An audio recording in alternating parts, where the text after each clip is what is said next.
Paz, irmão, hoje iremos dar continuidade à nossa segunda aula de metodologia do trabalho acadêmico. Iremos falar agora sobre planejamento da pesquisa, né? Não existe uma forma única de planejamento de pesquisa. O pesquisador deve determinar minimamente, né, se a pesquisa será exploratória, tá certo? Descritiva ou explicativa. Isso a gente já falou na última aula, né? Sua pesquisa será quantitativa, né, e utilizará estatística ou será qualitativa por meio de estudo, né, de um ou mais casos. Sua pesquisa se utilizará de fontes primárias e secundárias. Isso também já falamos na aula passada. Sua pesquisa será de campo, certo? Ou de laboratório. Uma pesquisa deve ser cuidadosamente planejada para atingir seus objetivos. E esse planejamento pode ser dividido em duas atividades, pré-projeto e o projeto. O pré-projeto de pesquisa, né, é a primeira atividade do planejamento e pode ser dividida em 5 passos de escolha do tema: de literatura, da problematização, seleção, delimitação, geração de hipóteses. Tá certo?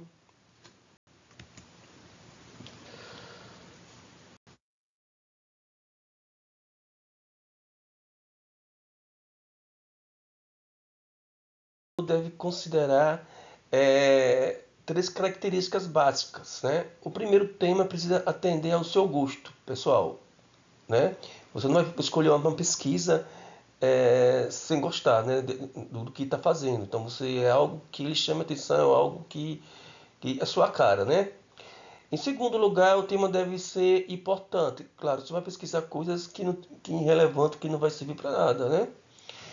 Ter utilidade para a sociedade, né? Porque esse é o objetivo, né? Ou para a ciência, ou para a escola. E em terceiro lugar, o tema deve ter fontes de dados para ser pesquisado, certo? Por exemplo, se nós pesquisarmos algo que não tem como você saber, né, a realidade, né? Se existe ou não existe possibilidade de pesquisar, né? Então tudo isso tem que ser observado. Revisão da literatura, né?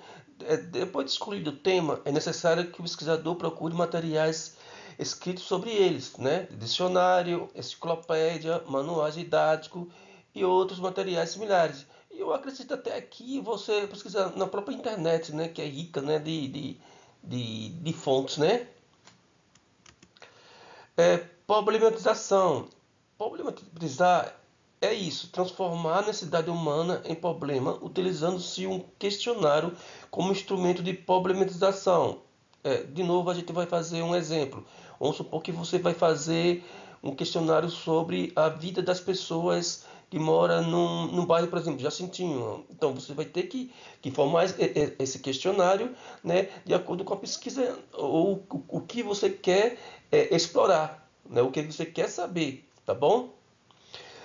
Santos exemplifica-se a necessidade humana de um pesquisador descobrir sobre grandes viagens, né, do descobrimento do século XV.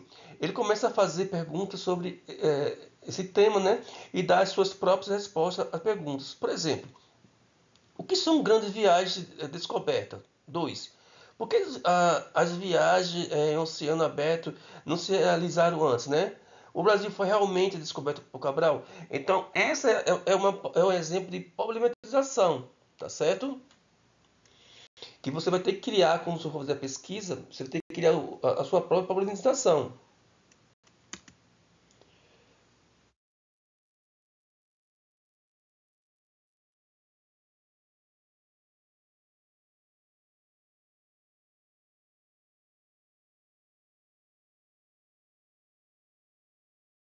Seleção, delimitação. Selecionar ou delimitar um assunto significa escolher uma parte do problema para estudar em profundidade. Ao escolher um aspecto a ser pesquisado, ignora-se os outros. Por exemplo, dos vários aspectos levantados para a pesquisa, as três perguntas, problemas, deve ser escolhido apenas um. Ao escolher o Brasil foi realmente descoberto por Cabral no século XV, o pesquisador se concentrará nesse aspecto para desenvolver seu trabalho. Justamente, quando você for criar, né, tiver um tema, vou criar uma problematização, né? Então você vai perceber que vai existir vários caminhos, né? Vai subdivisando o seu tema. Então é bom que quanto mais específico for o seu tema, melhor para você não de repente estar estudando um tema muito genérico e de repente você se perder no seu estudo, tá bom? Geração das hipóteses. A hipótese é uma verdadeira provisória e possível a ser verificada. De forma prática, né, a hipótese é gerada ao juntar o conteúdo da pergunta com o conteúdo da resposta. Pergunta, por exemplo, né, o Brasil foi realmente descoberto por Cabral em 1500? Resposta, há evidências que não. Hipótese, há evidência de que o Brasil não tenha sido realmente descoberto por Cabral em 1500. Bom, vamos passar para o projeto de pesquisa. O planejamento tem altíssima utilidade para o pesquisador, pois o projeto, né, faz a previsão e a provisão dos recursos necessários para atingir o objetivo proposto de solucionar um problema. Estabelece a ordem e a natureza das tarefas a serem executadas dentro de um programa. Reduz as chances de fracasso quando o desenvolvimento e conclusão da pesquisa, pois o pesquisador caminha sobre o roteiro, tá certo?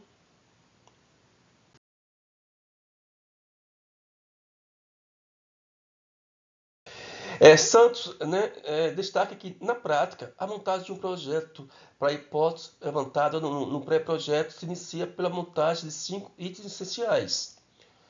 São eles: o tema específico, né, transformar a hipótese criada em um tema. O tema é apenas o anúncio de um assunto. Por exemplo, a descoberta do Brasil por Cabral. Esse é um tema específico a ser tratado na pesquisa. Objetivo geral. Expressa o que o pesquisador pretende obter em sua investigação. O enunciado objetivo inicia-se por um verbo no infinitivo. Por exemplo, apontar, classificar, conhecer, relatar, discriminar, sintetizar, decidir, selecionar. Objeto específico. O objeto geral é dividido em pequenas partes para ser resolvido.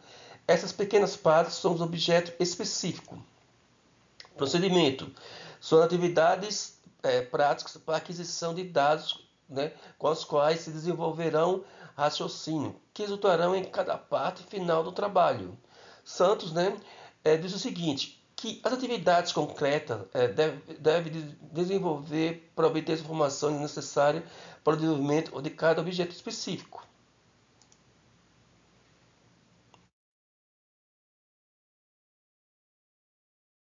Recursos, né? É a listagem da quantidade de que será usado no desenvolvimento dos procedimentos. Por exemplo, se o tema específico de uma pesquisa é a eficácia do limão na cura do resfriado, um dos objetivos específicos pode ser identificar os componentes químicos do limão. Para esse objetivo específico, o procedimento é uma pesquisa bibliográfica. Os recursos necessários podem ser 3 livros e 2 artigos. Justificativa. Apresenta razão, né, para que algo aconteça. Um tema pode ter importância social, científica ou acadêmica. Por isso, ao justificar o tema, o pesquisador pode falar tanto da importância do tema quanto a sua abrangência. O pesquisador, por meio de justificativa, convence o leitor de que o tema é importante e abrangente, por isso merece ser investigado. Fontes. A fonte diz respeito à origem da informação, tá certo? Toda vez que a gente fala em fonte, né, referência, né, é onde se originou a informação na qual você está pesquisando. O pesquisador deve informar de onde extrairá as informações a serem utilizadas na pesquisa. Por exemplo, que fontes escritas ou materiais, né? Que fontes humanas ou pessoa darão origem aos seus dados, não é isso?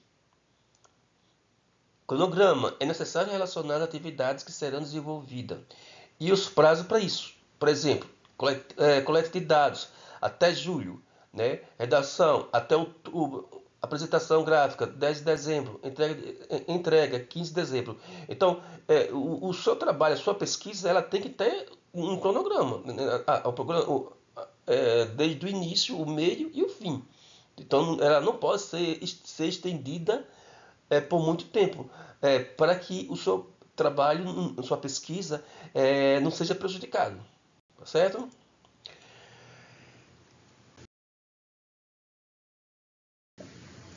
As etapas da pesquisa, né? O roteiro ou etapa da pesquisa, conforme sugere Sevon e Bevel, né? Lacatte e Marconi e Martins, concretiza-se quando o pesquisador a determinação do assunto de pesquisa, tá certo? Determinação dos objetivos da pesquisa, a formulação do problema de pesquisa. Contra a determinação do assunto de pesquisa, o tema deve ser original, ou seja, não é necessário um tema seja inédito, mas também é preciso verificar se não está sendo exaustivamente discutido. Né? Você tem que pegar um tema na qual não é muito usado, né? E também não é aquele da qual você tem como extrair o que você está pesquisando. Porque você, por exemplo, um tema que é muito novo também, vamos falar, talvez você tenha dificuldade de encontrar a fonte para você poder fazer o seu trabalho. O tema escolhido deve ser delimitado, né? Como eu falei para você, você deve limitar o seu tema. Você tem que especificar o quanto mais se você especificar seu tema, melhor ainda. Então isso aqui é importantíssimo, tá bom? Isto é, necessário escolher um assunto e delimitá-lo. Quando há delimitação do tema, fica mais fácil, tá bom? E aprofundar-se. Determinação do objetivo da pesquisa. Para definir os objetivos, né, é preciso saber o que se está procurando e o que se pretende alcançar. Os objetivos da pesquisa podem ser gerais, tá certo? Ou específicos. Nos objetivos gerais, enfatiza de maneira ampla o que se pretende com a pesquisa, aonde se quer chegar, vislumbrando todos, né? No objetivo específico, denota-se em detalhes o produto da pesquisa, a ser obtido de maneira mais particular. É, a formulação de problema de pesquisa.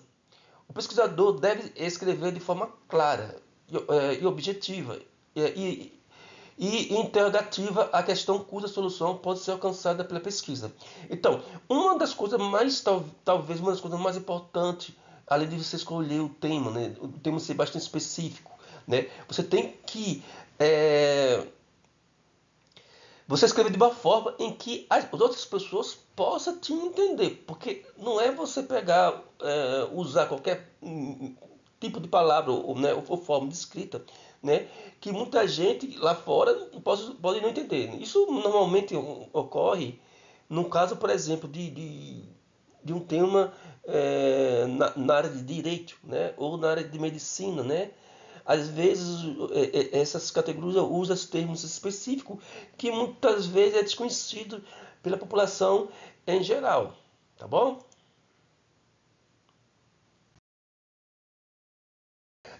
Tem também a justificativa da pesquisa, tá bom? A revisão de literatura, a metodologia. Bom, a justificativa de pesquisa. A justificativa dos objetivos propostos responde aos porquês da pesquisa. O pesquisador deve responder às perguntas. Qual a importância daquilo que se pretende fazer? Qual o grau de inovação de que isso representará? Que vantagem essa pesquisa trará? A justificativa deverá convencer o leitor do trabalho sobre a importância da pesquisa. A revisão da literatura. É uma busca bibliográfica a respeito do assunto em questão. É um assunto, é um estudo a respeito da questão delimitada. Quanto à metodologia, nesta etapa o pesquisador definirá onde, quando, com o que e como será realizada a pesquisa. A metodologia é a seção do trabalho onde apresenta-se o tipo de pesquisa adotada e caracteriza-se a população e a amostra, isto é, a clientela que vai responder aos questionamentos de pesquisa.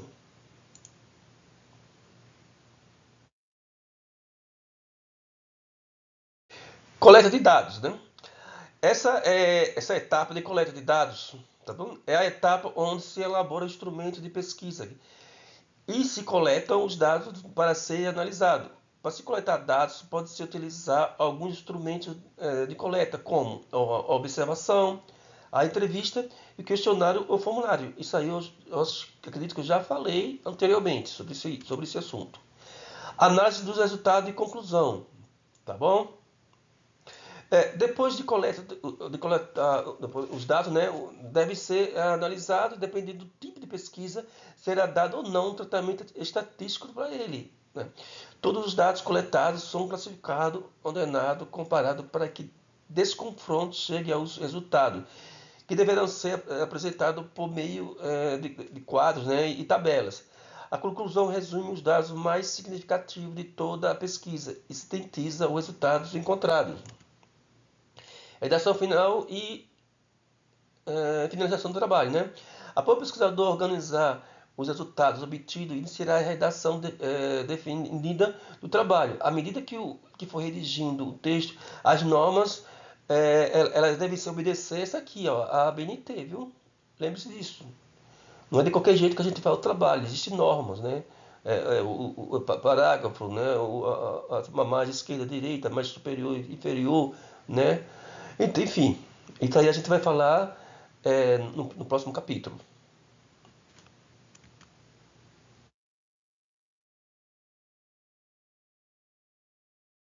Bom, tarefa acadêmica para a construção da pesquisa.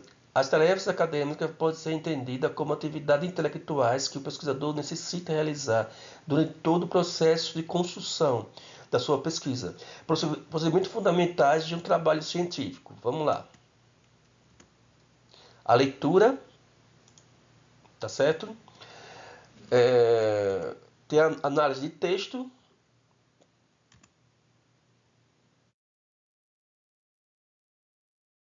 as anotações, a leitura. A leitura de bons e variados textos é fundamental para o sucesso do trabalho. E segundo, ler significa conhecer, interpretar e decifrar saberes. Lógico, você tendo uma boa fonte do que você está pesquisando, o seu trabalho tem tudo para dar certo, né? Análise de textos. Para analisar um texto é necessário decompô-lo, né? Dividi-lo, né? Em parte, a fim de estudar as suas partes de maneira mais completa, procurando encontrar o elemento-chave do autor, determinando as relações entre as partes estudadas. As anotações. O resumo é uma boa forma de anotação para armazenagem. Resumir e redigir como um texto único as ideias principais de um autor, guardando a sequência original das ideias. Uma das formas de você reter conhecimento sobre algo, né, é você resumir aquilo que você está pesquisando, aquilo que você está estudando. Isso é uma forma tu acredita mais eficiente que pode existir de você reter conhecimento, tá bom? É,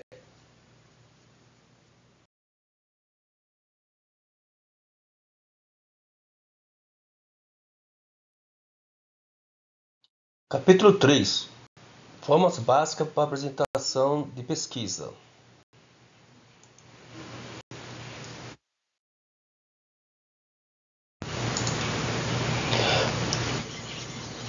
Formas básicas para apresentação de pesquisa. Grupo de textos. Existem os literários, né, existem os oficiais e comerciais, e existe também o científico. Os literários, né, são textos com objetivo artístico, né, que não expressa apenas o pensamento, mas expressa também a arte e palavra. Por exemplo, anedota, fábula, saga ou lenda, conto, crônica, novela, romance e poema. Já os textos oficiais e comerciais, né, são textos com objetivo de comunicação formal e documentada em ambientes de trabalho. Por exemplo, o memorando, o ofício, o requerimento, o parecer, o memorial, a ordem de serviço, a carta comercial. Já os científicos são textos tá certo? O texto com o objetivo central de correção da exatidão e da autenticidade de dados. Por exemplo, a resenha, o relatório, a monografia, o artigo, né? E o paper, né? Que eu vou falar a seguir. Desses daí, vocês vão se aprofundar mais no TCC, que é o trabalho de conclusão do curso, tá, né? Esse tipo de trabalho, ele é científico, tá bom? O TCC.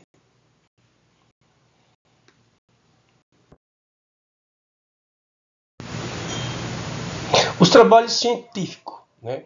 Lacato e Marconi, né? Ele destaca alguns aspectos. Sua finalidade é comunicar aos outros o resultado do seu saber e o aprendizado adquirido. É comunicar a atividade desenvolvida. Deve formar tanto os leitores gerais quanto os especializados sobre os temas ou problemas originais e criativos.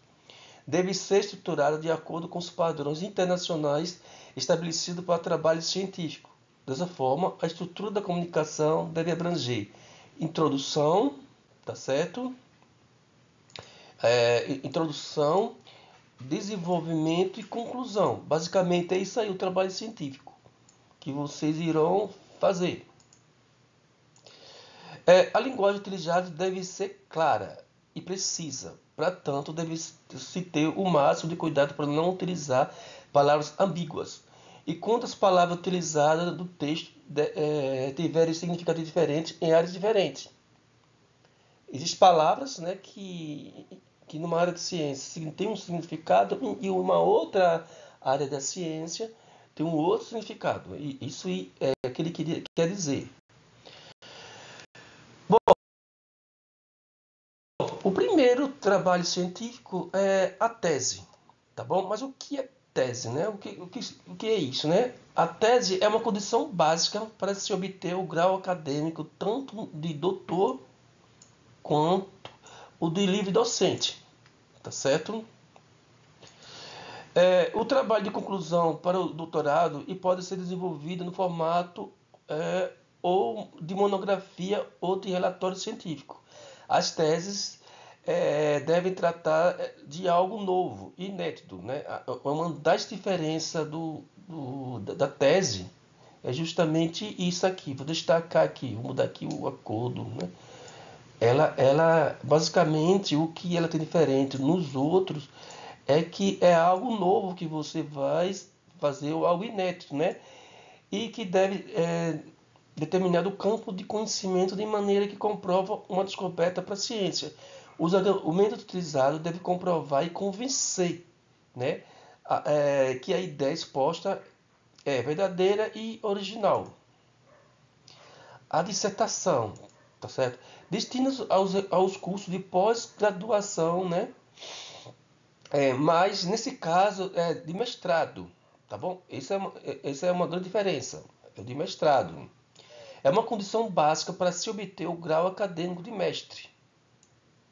Busca-se a reflexão de um determinado tema ou problema, sempre expondo ideias de maneira muito ordenada e fundamental. Uma das partes mais importantes da dissertação é a fundamentação teórica, traduzindo as ideias principais colocadas pelo autor e a perspicácia e busca de tópicos não desenvolvidos sobre a ótica do pesquisador. A principal característica é o aprofundamento, né? Para isso, ela deve identificar, situar, tratar e fechar uma questão científica de forma competente e profunda. A monografia, né? Trabalhos de graduação e especialização. Solicitada como trabalho de formatura ou trabalho de final de curso, é um documento que descreve um estudo minucioso sobre o tema relativo restrito. É uma condição básica para se obter o grau acadêmico de mestre. Tá bom? Eu até destaquei aqui. O trabalho de graduação constitui-se em trabalhos de iniciação científica. Tem como objetivo incentivar o raciocínio científico, que deve ser claro, sistemático e organizado. para obter o título de especialista em curso de pós-graduação lato sensu. A monografia assemelha-se ao trabalho representando em curso de graduação. Também possui o objetivo de levar o aluno a refletir sobre o tema determinado e transpor suas ideias para o papel na forma de pesquisa.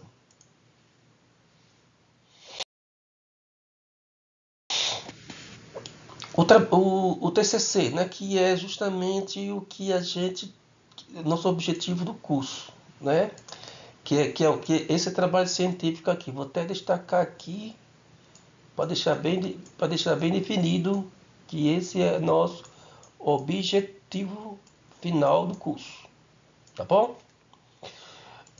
O TCC é uma monografia, tá bom? Parecida com aquela anterior que falamos no slide anterior, né?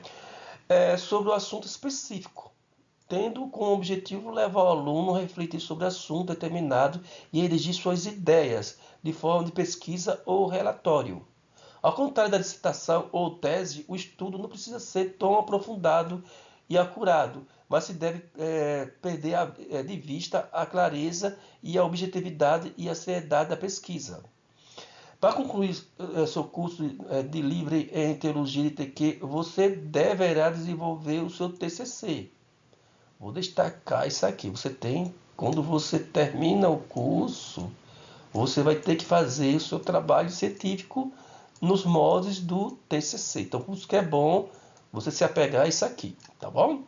Todo o conteúdo aprendido aqui na disciplina de metodologia de trabalho acadêmico será fundamental para o seu TCC.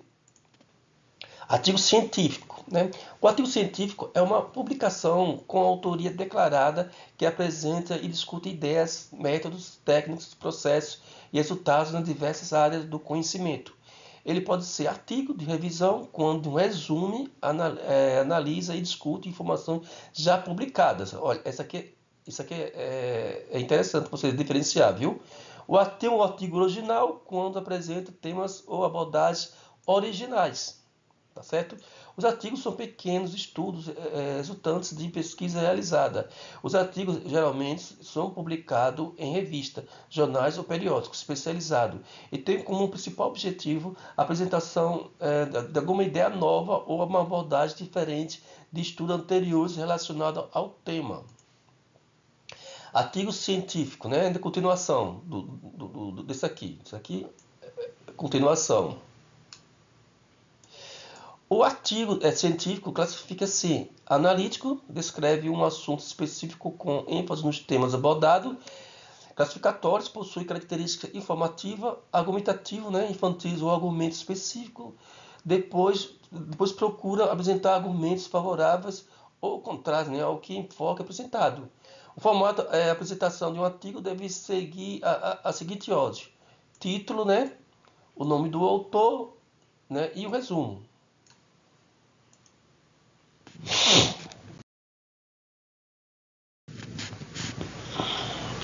Artigo relatório, né, de experiência. O artigo relatório tem a mesma finalidade e características gerais do artigo científico.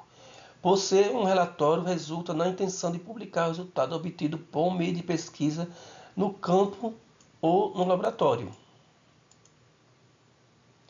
Comunicação científica, ou PAPE, né? Normalmente esse tipo de publicação, né, ela é mais conhecida por esse nome daqui, PAPE, né? O PAPE é destinado inicialmente à comunicação oral em cursos, congressos, simpósios, reuniões e outros meios científicos. O PAPE deve ser estruturado similarmente ao artigo, né, para ser publicado em atas e análise de eventos científicos onde foi apresentado. Deve ser redigido em um texto unitário que contenha, em média, entre 2 a 10 páginas. O formato para apresentação do PAPE deve seguir a seguinte ordem: o título, né, o autor e as credenciais dos autores.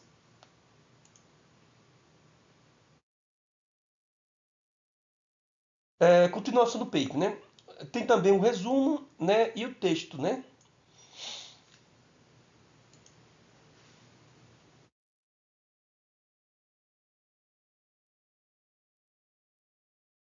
Informe científico. O informe científico é um texto sintético que comunica os resultados parciais de uma pesquisa que estão em andamento ou o resultado final de um estágio de investigação científica. O informe científico é o mais sucinto dos trabalhos científicos e está restrito à descrição de resultado obtido por meio de pesquisa de campo, de laboratório ou documental. Ele deve ser sempre conter as datas de realização e dos resultados. Sua estrutura assemelha-se a dos artigos científico e relatório. Ensaio científico. O ensaio científico é um texto que apresenta uma proposta pessoal do autor a respeito de determinado assunto.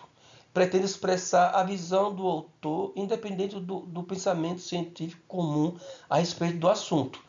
A estrutura se assemelha-se ao artigo. Resenha. Um dos métodos científicos também muito conhecido também é a resenha, né? A resenha, o paper e o TCC, e a monografia são os mais usados. A resenha é um texto que apresenta um resumo do conteúdo de obras. Quando se perguntar você o que é resenha, lembre-se de resumo, né? Resenha entendeu? É a mesma coisa que resumo. Esse resumo pode conter ou não uma avaliação do autor da resenha. As principais portas de estruturas de uma resenha são a identificação da obra, tá certo? E as credenciais do autor.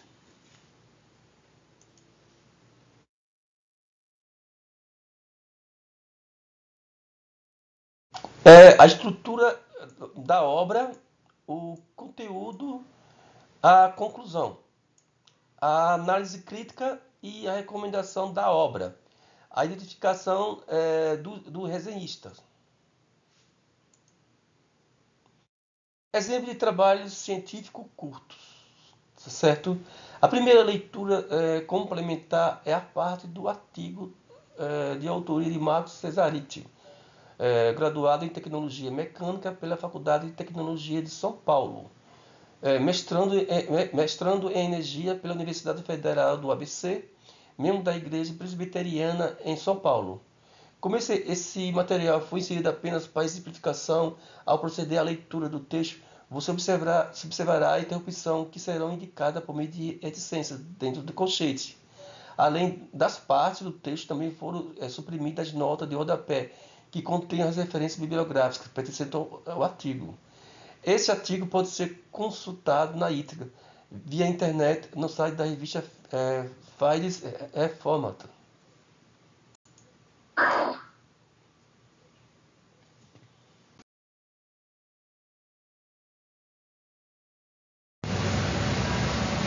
Bom, chegamos agora no capítulo 4, né, que é a estrutura básica do trabalho acadêmico.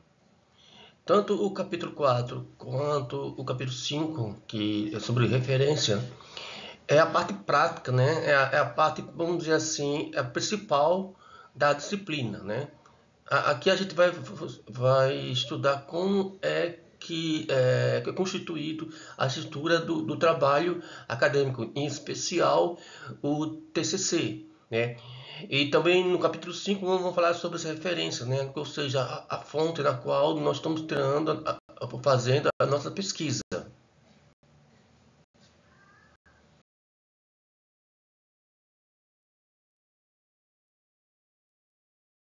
A estrutura básica de um trabalho. O trabalho científico é um texto escrito que apresenta os resultados de uma pesquisa. Para apresentar esses resultados, é necessário que a redação se adeque a alguns aspectos gráficos considerados ideais, tá certo? No Brasil, o organismo que normaliza, né, regras de documentação e apresentação de trabalhos é a Associação Brasileira de Normas Técnicas, né, conhecida como ABNT. Tá bom? Então, existe um padrão para ser feito um trabalho científico. Não é de qualquer jeito, não é de qualquer forma, né?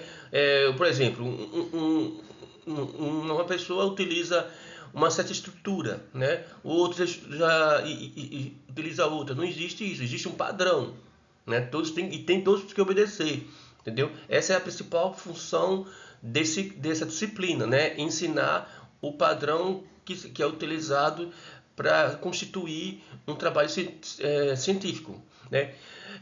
Por meio da produção de normas brasileiras, né, NBR, né, ela institui a respeito da forma ideal dos materiais escritos em território nacional. Lógico que a BNT, né, ela apenas age no que diz respeito ao país, né? Em outro país pode existir outras regras, né?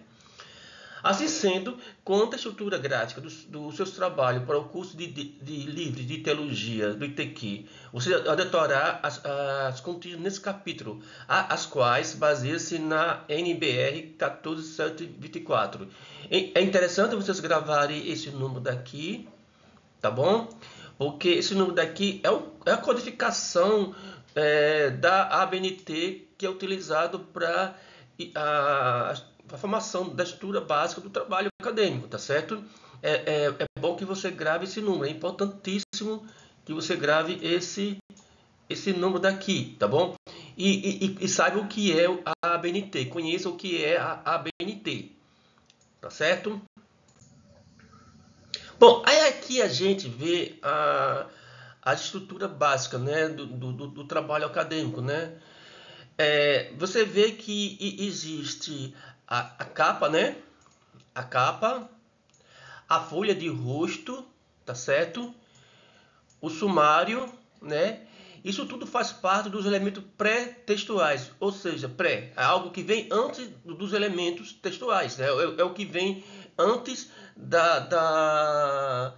do meio do seu trabalho, né? Do desenvolvimento do seu trabalho. Então, esses daqui são considerados elementos pré-textuais, tá bom? O nome já está dizendo tudo. Já os elementos textuais, ela abrange a introdução, tá certo? A revisão de literatura, a metodologia, a análise de resultado e a conclusão. Basicamente, ela envolve a introdução, né, o desenvolvimento e a conclusão, né? Isso faz parte dos elementos textuais, tá bom? Os elementos pós-textuais, o nome já está dizendo que são elementos pós-textuais, né? Faz parte as referências que a gente vai estudar no capítulo 5, né? O glossário, os apêndices e os anexos. Tudo isso a gente vai ver nesse capítulo mesmo, tá bom?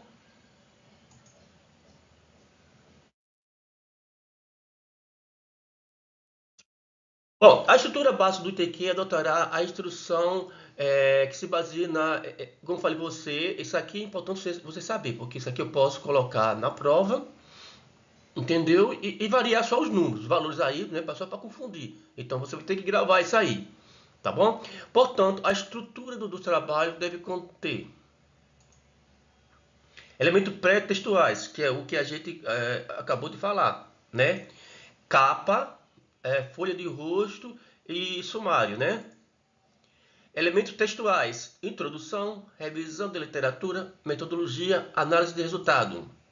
Elementos pós-textuais: referência, né, que é o item obrigatório, glossário, apêndice, anexo, itens opcionais. Veja bem, a referência, né, ela é obrigatória, tá bom? Já o apêndice, já o glossário, o apêndice e o anexo, eles são opcionais. Mas é importantíssimo que haja no trabalho de vocês, porque vai enriquecer o trabalho de vocês, entendeu?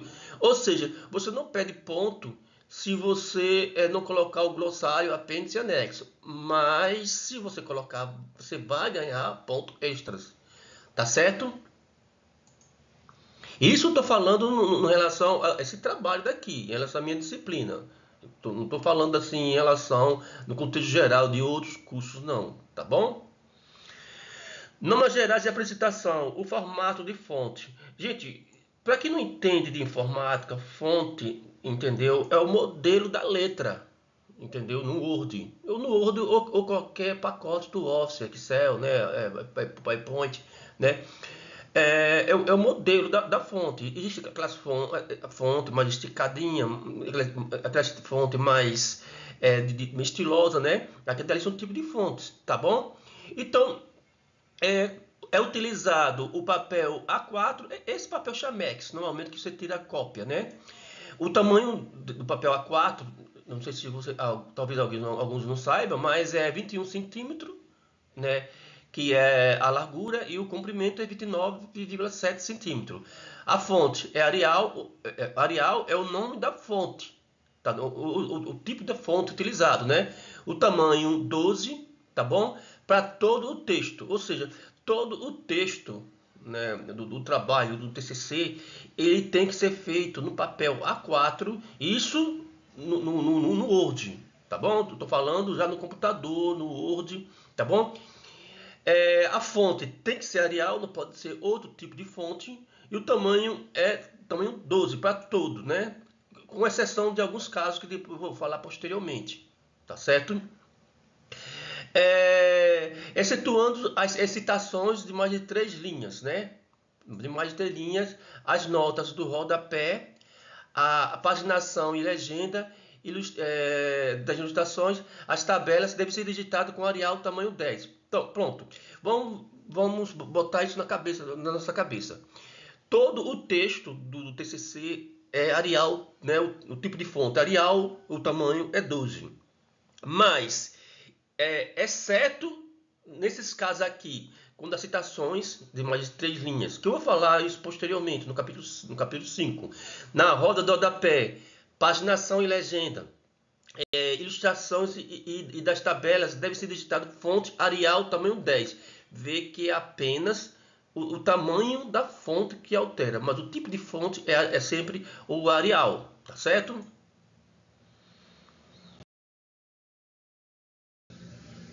A margem, bom, você sabe que no papel, você pega o papel Chamex, existe a margem esquerda, a margem direita, a margem superior e a margem inferior. Bom, a margem esquerda e a superior, ela tem um comprimento maiorzinho, de 3 centímetros. Enquanto que a margem direita e inferior tem 2 centímetros, tá certo? Isso eu acredito que não é tão difícil não, né? Espaçamento entre linhas. Gente, o que é espaçamento, né? Talvez alguém que não tenha uma familiarização, né, com computador, né, não sabe o que é. O espaçamento é justamente aqui, a diferença de espaço entre uma linha e a outra linha. Isso aqui se chama espaçamento, tá bom? É espaçamento. Eu vou escrever aqui, quer dizer, não estou conseguindo, mas é espaçamento, pronto. Essa distância daqui, vou botar aqui em vermelho, se chama-se, entre uma linha e outra, aqui ó, se chama-se espaçamento, tá bom? E existe o espaçamento padrão que é utilizado em todo o TCC, com exceção de alguns casos também, tá bom? Então a gente vamos ver. Todo o texto deve ser digitado com espaçamento 1,5, grave esse número, 1,5 para o espaçamento em todo do texto, exceto, né, aí eu vou falar posteriormente, excetuando as citações de mais de 3 linhas, notas de rodapé, referência, legenda de ilustração e tabelas, nota indicativa de natureza e objetivo do trabalho que deve ser digitado com espaçamento simples, ou seja, espaçamento simples é o espaçamento 1, tá bom? As referências ao final do trabalho devem ser separadas entre si por dois espaços simples. Tá certo? Por 2 espaços. Grave isso aí. Botar um número 2 aqui. Pronto. Todo texto deve ser alinhado e justificado. O que é alinhado? Pronto, alinhado. O alinhamento é o seguinte: quando a gente começa o texto, entendeu? Ela termina exatamente no local onde termina a margem direita, entendeu? Não há aquela diferença, entendeu? Justificativa é tanto o lado, a margem, o texto, que começa bem direitinho na esquerda, quanto na direita, elas ocupam todo o espaço. Ela não deixa nenhum espaço, entendeu? Faltando, né? O texto é exatamente alinhado, tanto na esquerda como na direita. E um dos erros que eu mais encontro quando eu vou corrigir o trabalho de vocês é que o alinhamento de vocês não coloca justificado. Normalmente se coloca alinhado à esquerda. E isso eu observo muito, tá bom? E cuidado com isso aqui. Cuidado com isso aqui, que há muito erro. O alinhamento é justificado em todo o trabalho, tá bom? É justificado. Não é alinhado à esquerda. Tá bom? Como eu costumo receber. A paginação, né? Todas a partir da folha de rosto, né? Mas não numerada, tá bom? A numeração é colocada a partir da primeira folha da parte textual, que é a introdução. Veja bem, todo o texto, todo o trabalho é numerado. A numeração, ela exceto só a partir da folha de rosto. Quer dizer, a capa e a folha de rosto, elas não são numeradas, ou seja, elas não contam, entendeu? Ela vai começar a contar a partir, por exemplo, do sumário. Né? O sumário seria a página 1. Mas antes da página 1 vai existir a folha de rosto, né, e a capa. Né? A capa e a folha de rosto não conta. Começa a contar com o sumário. Tá bom? Só que no sumário não se coloca o número da folha. O número da folha só é colocado a partir da introdução, entendeu? Então, no caso, vamos supor que um trabalho de vocês tem o seguinte: a capa, a folha de rosto, essas não contam, né? Tem o sumário, essa conta, mas ela não é colocada. E depois do sumário vem a introdução. A introdução conta. No caso, seria a página 2 que se coloca. Porque a página 1 seria o sumário que não se coloca. Tá certo? Eu espero que tenha sido claro em relação a isso.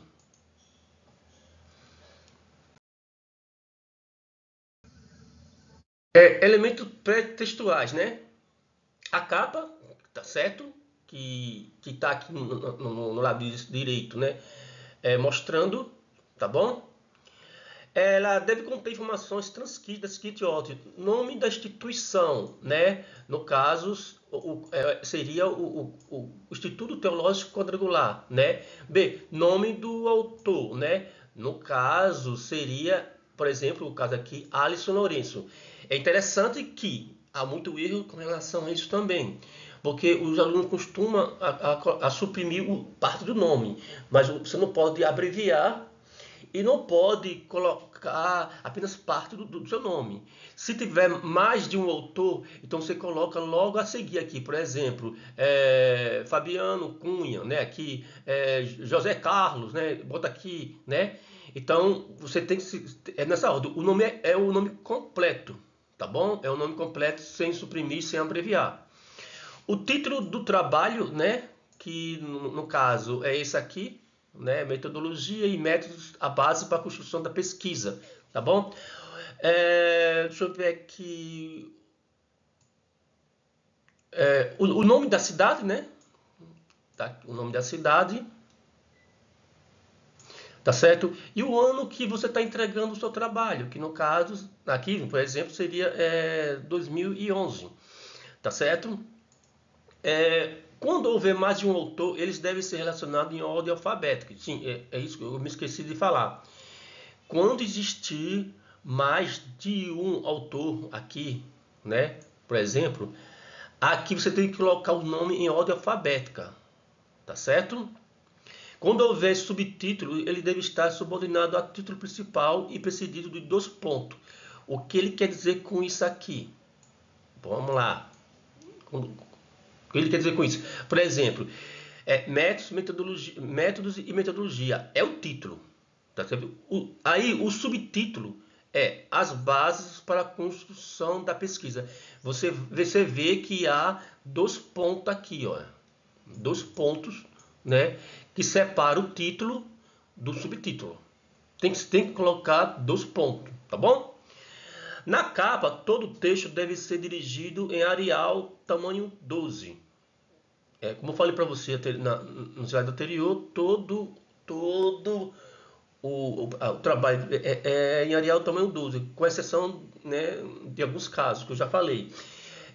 Deve ser também em negrito, tá bom?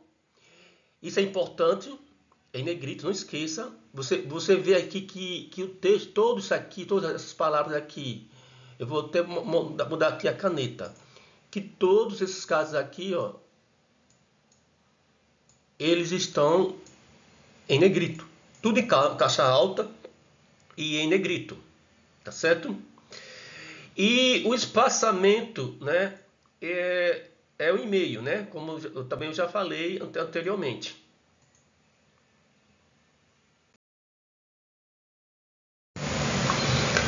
Bom, folha de rosto, né? Que é a segunda folha após a capa, né? Deve-se colocar o autor, né? Que é o responsável intelectual do trabalho, o título do trabalho, certo? O título do trabalho, o subtítulo, né? Que está aqui também, a nota indicativa, tá bom? Que você vê que a capa não tem a diferença entre a capa e a folha de rosto, começa aí, né? Que é a nota explicativa, tá certo? Que é de natureza do trabalho de conclusão do curso, né? Os objetivos do trabalho, a aprovação, etc, né? O nome do orientador, né? Que no caso seria a minha pessoa, né? A cidade da instituição, certo? E o ano de entrega. Pronto, o ano de entrega. Todo o texto deve estar em Arial 12, né? Em Arial 12, o nome do autor, título do trabalho, local e data deve estar com letra maiúscula em negrito, com espaçamento de 1,5, né? Todos alinhados no centro, tá bom? Nesse caso aqui, alinhado no centro. Todos esses, eu vou mostrar aqui, todos esses daqui tem que ter alinhado, um erro muito comum. Isso aqui é tudo alinhado no centro. Tá bom? Esse daqui, ó. Esses três todos alinhados no centro. Está uma linha abaixo da última linha do título ou subtítulo, se houver. O nome do orientador, professor da disciplina, deve estar numa linha abaixo da nota do indicativo, da natureza acadêmica do trabalho. A cidade onde localiza a instituição deve ser colocada na penúltima linha, na folha de rosto e na data da última linha. Sumário, né? O sumário é uma organização sistemática do conteúdo estrutural do trabalho. Ele apresenta uma enumeração dos capítulos, seção ou parte do trabalho em ordem que aparece no texto, tá certo? Então, dependendo do que você for fazendo no seu texto, né, no desenvolvimento do seu trabalho, né, você vai colocar por ordem, entendeu? Como se encontra aqui, ó, tá vendo aqui? Tá por ordem. Primeiro capítulo 1, depois o capítulo 2, entendeu? Da ordem que aparece no seu trabalho, tá bom? E com a página, não esquecer da página. Deve sempre indicar sua subordinação, bem como folhas em que se inicia. Subordinação é o seguinte: o título é capítulo 1, por exemplo, a metodologia da pesquisa, né? Ciência e conhecimento é um subtítulo. Já conhecimento popular, conhecimento científico, conhecimento filosófico, entre outros, já é um subtítulo do subtítulo de ciência e conhecimento. Você vê que quanto mais você divide, mais você arrasta para a direita, né? Você vê que há um arrasto para a direita e há uma ordem aqui, ó. Por exemplo, capítulo 1, capítulo 1.1. Aqui, capítulo 2, o subcapítulo 2.1. Você vê que há uma subdivisão aqui, ó. 1.1, 1.2, 1.3. Eu vou até aqui mudar aqui a forma de mostrar. Você vê aqui, ó. 1.1, 1.2, 1.3, né? Aí a subdivisão seria 1.1.1, 1.1.2, 1.1.3, 1.1.4 e assim por diante. 1.2 não tem uma subdivisão, né? Então fica do mesmo jeito. 1.3 não tem uma subdivisão e por aí vai, tá certo? Continuando, o sumário deve se apresentar em folha distinta, após a folha de rosto, né? Relacionar os títulos dos elementos pré-textuais, dos elementos textuais, dos capítulos das seções ou das partes, e dos elementos pós-textuais com o mesmo padrão gráfico e emprego no texto. É importante destacar que o sumário está condicionado à necessidade, sendo desnecessário em trabalhos pouco extensos ou de poucas divisões.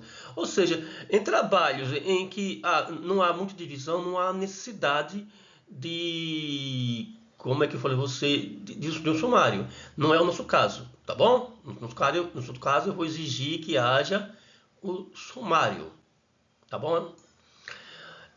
O título sumário deve ser incluído em letras maiúsculas, tá bom? E negrito, alinhado ao centro sem tabulação alguma. Vê só a situação deste daqui, o título sumário. Você vê que ele está alinhado, tá bom?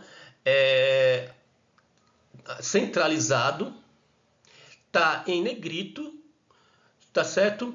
E tá tudo em caixa alta, ok?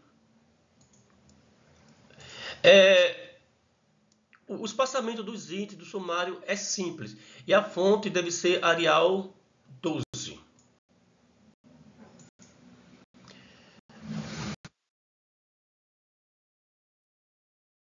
Os elementos textuais, né? Ou seja, o trabalho em si, a pesquisa em si, né?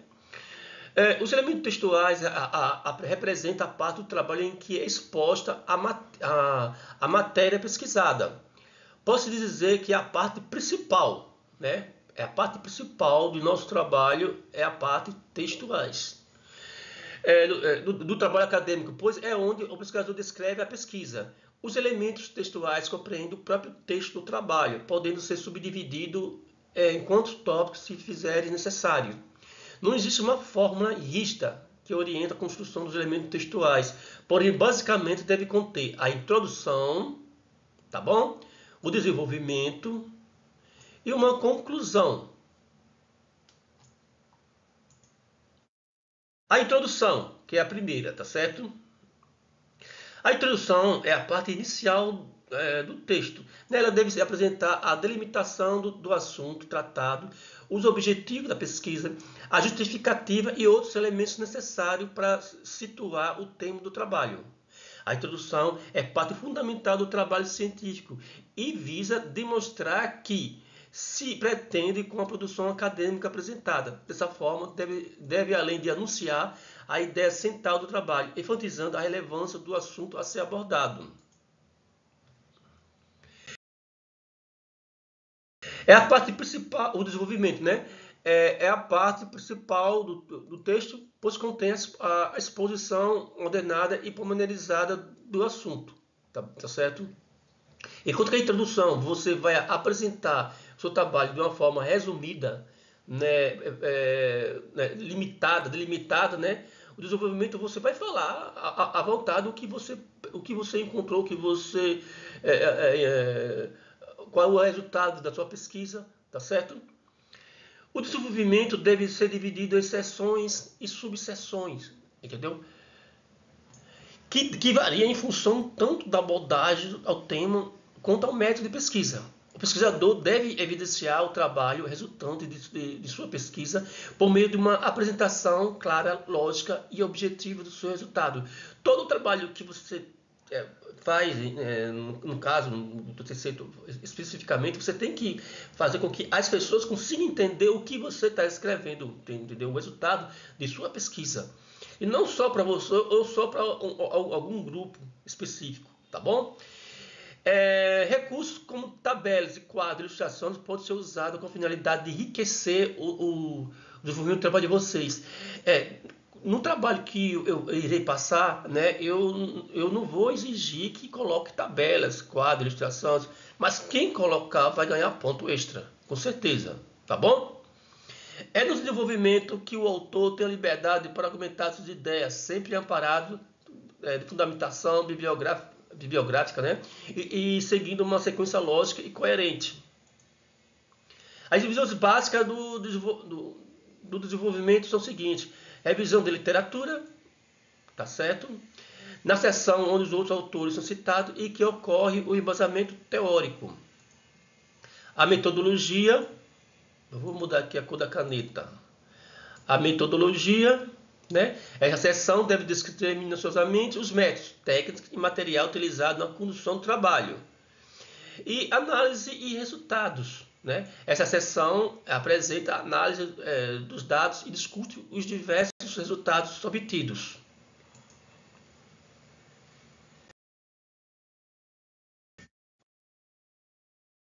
Bom, então temos também a conclusão, né? Que faz parte do texto, né? A parte textual, a parte importante do trabalho científico, né? A conclusão é a parte final do texto, né? Ela apresenta as considerações finais correspondentes aos objetivos ou hipóteses da pesquisa. Deve-se limitar a um posicionamento resumido e objetivo da argumentação desenvolvida em todo o trabalho, estando evidentemente embasado e fundamentado na pesquisa realizada. Embora deva ser breve, a seção de conclusão pode incluir sugestões e recomendações para outras leituras e pesquisa na área. Elementos pós-textuais. As referências. Referência é uma das partes mais importantes que existe, tá bom? É justamente a fonte, né? De onde é que você tira a sua pesquisa, onde você tira a sua pesquisa, né? E tendo por referência uma lista elaborada de ordem alfabética pelo sobrenome primeiro do autor e cada uma das fontes, né? Que foram citadas no trabalho. Toda fonte de dados citados no trabalho deve obrigatoriamente ser elencada nas seções de referência, sendo que não deve estar presente nas referências fontes não citadas na pesquisa. Tá bom? Então você não pode colocar na referência só por achar que tem muito, né? Colocar, vou encher isso aqui de várias referências, né? Só para dizer que eu pesquisei em vários locais. Você não pode fazer isso, né? Isso aí não é certo, tá bom? São eles que darão credibilidade, né, ao seu trabalho acadêmico e à sua produção científica, tá bom? Iremos falar mais especificamente sobre referência no capítulo 5, tá bom?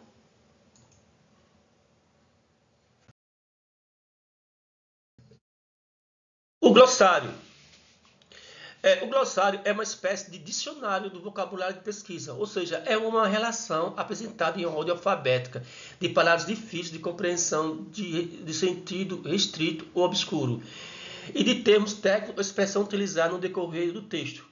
Composto de palavras que necessita ser esclarecida para que haja igual compreensão por parte de todos os leitores do texto.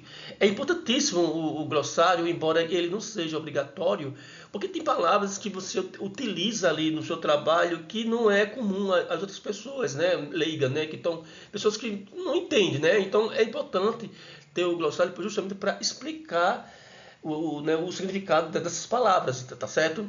É, o glossário ele tem o espaço 1,5 em branco abaixo desse título, tá bom? A listagem das palavras ou expressões seguidas, o significado deve ser iniciada junto à margem esquerda. Isso é importante, cuidado. Para separar a palavra ou expressão, o seu significado deve ser utilizado os dois pontos. O espaçamento de texto é simples, tá certo? Ou seja, o espaço entre uma linha e a outra, quando ela é da mesma referência, ela deve ser simples, tá bom?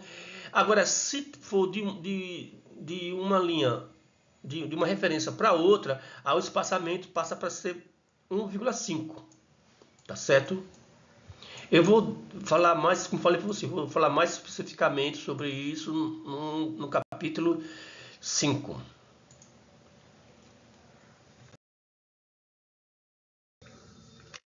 Apêndice, né? O apêndice são tabelas, gráficos, mapa, entrevista, questionário, organograma, entre outros. Elaborado pelo próprio autor, com o objetivo de complementar sua fundamentação.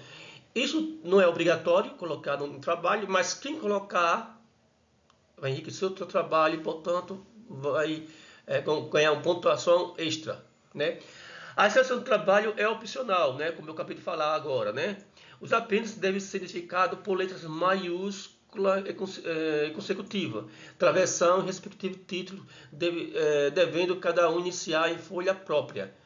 Você não pode, por exemplo, colocar numa folha o glossário e o apêndice, né? Você tem que colocar em folhas separadas.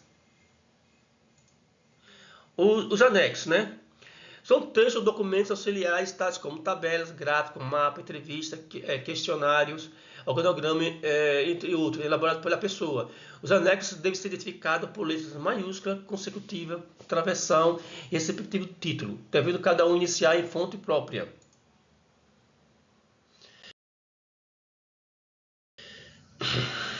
Elementos de apoio ao texto. Citações. São informações extraídas de outras fontes para dar suporte à ideia desenvolvida no trabalho. É por meio das citações que o pesquisador ilustra ou sustenta a argumentação que ele utiliza no seu texto, né? Um trabalho científico, a citação é um elemento obrigatório e deve ser utilizado com profunda seriedade. Notas de rodapé. As indicações, né, observações, comentários, esclarecimento, o texto em língua estrangeira, que não pode ser incluída diretamente no texto, mas que deve ser mencionada por sua importância e relação com o tema, né? Objetivo, se você for olhar, por exemplo, na Bíblia mesmo, existe umas notas do rodapé que são aquelas palavras que fica bem no rodapé da folha, bem pequenininha, né? Ela normalmente está explicando alguma coisa do texto bíblico, né? Ela tá desenvolvendo uma ideia ali, entendeu? Ali, aquilo dali se chama-se nota de rodapé, para quem não sabe, tá bom?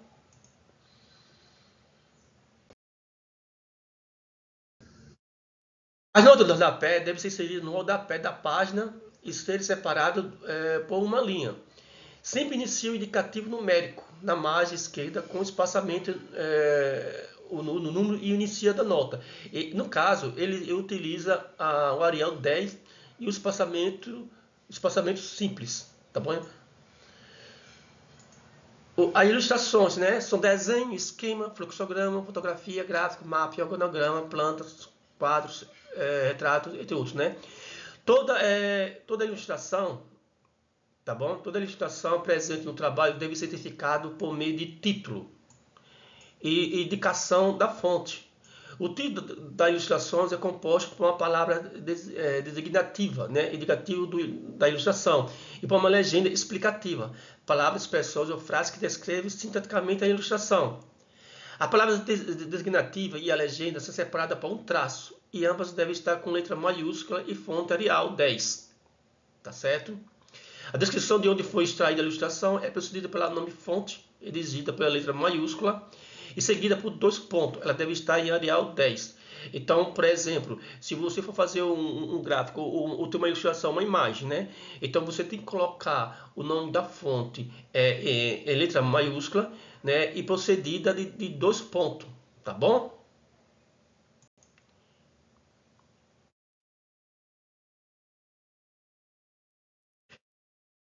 Em todas as ilustrações, com exceção das tabelas, a identificação deve estar localizada em sua parte inferior e seguir o número de ordem da ocorrência do texto em algarismo arábico, do seu respectivo tipo. A identificação deve estar alinhada à esquerda em relação à ilustração e conter espaçamento simples.